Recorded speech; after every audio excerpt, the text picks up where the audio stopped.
Hey, my friends, Father Daniel here, and we are back with another installment of 2 Minutes to God. Our website, as you know, 2mtg.org. I think that's the best place to find ways to stay in touch with us, reach out, ask us questions, and all the rest. So check that out. I know you found us somehow. You're watching this video now. So I won't belabor the point. This is 2 Minutes to God. Time is of the essence, and I will get to your questions now.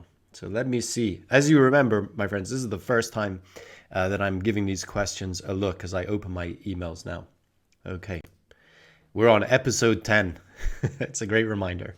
Number one, I keep seeing Christians mocked online for believing in the magical man in the sky, quotes.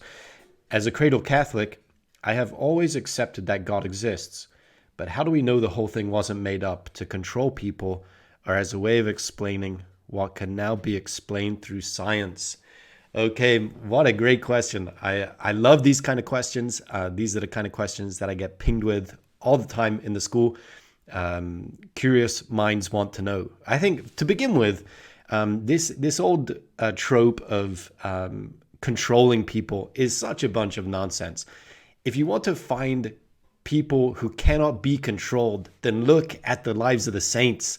Those guys are on fire for God, and they're always upending the purposes of the world. So it doesn't quite, I don't know, it doesn't quite fit in that narrative. And I love that, of course. I love that so much. The magical man in the sky. Yeah, I mean, there are good reasons to believe that God exists. To begin with, the fact that anything at all exists. One of my favorite arguments for the existence of God is the Kalam cosmological argument. The Kalam cosmological argument goes something like this. Everything that begins to exist has a cause for its existence. That's the premise. That's premise one. Premise two is the universe began to exist. Okay, now put those two premises together in logical fashion, and you have the necessary conclusion that the universe has a cause for its existence. Of course, we have to work out what cause means. I'm not talking about cause like it's created for something, although it is. I'm talking about something being caused as an effect of something else, right? So cause and effect. Did the universe begin? Well, then how did it begin to exist? Right? All the rest. But my friends, we have to look at Jesus. We have to look at Jesus with this.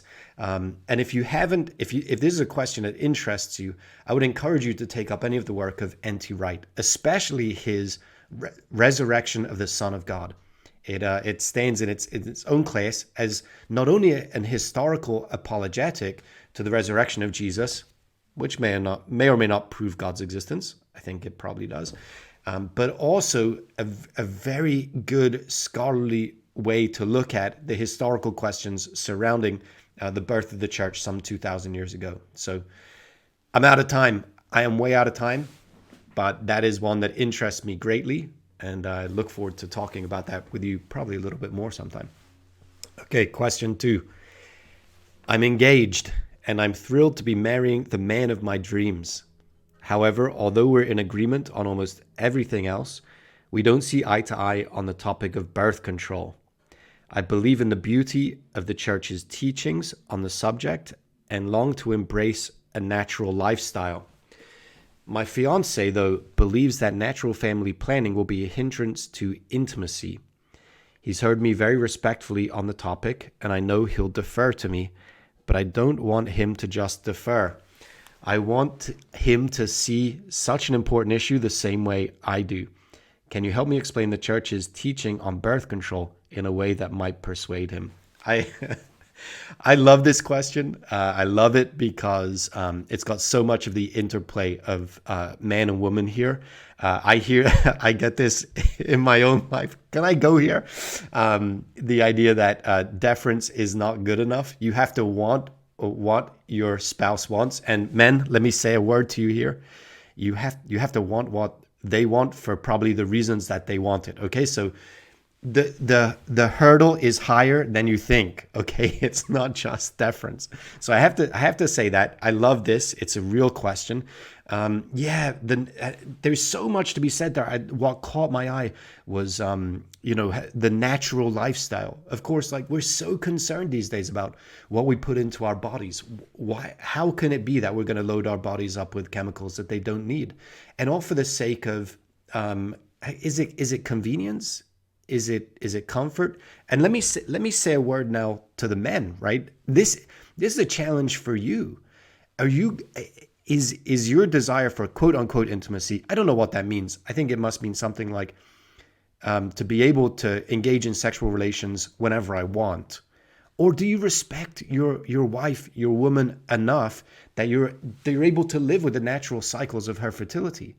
Someone was telling me the other day that she has an app to help chart her fertility, and it seemed to be very easy. And I thought, well, this person's not even interested in the whole thing, but she's interested in her own body and find it helpful in that sense, right? So the ease of use of other things outside of quote unquote birth control, and the fact that you don't have to load your body up with tons of chemicals, or if you're a man, ask someone else to do that so that you can do what you want to do.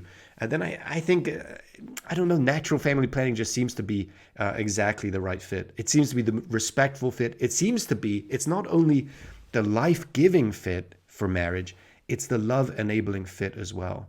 How good it is to become sensitive one to each other in the spousal covenant. How good it is to really know the needs, and then also, of course, the desires and the rest of the other. This is a fascinating. It's a beautiful question. And it certainly warrants more than 2 minutes. But my friends, that's all we get today. So great to be in touch with you again. Great to have your questions and be able to answer them. And I look forward, my friends, to being able to do this with you sometime very soon.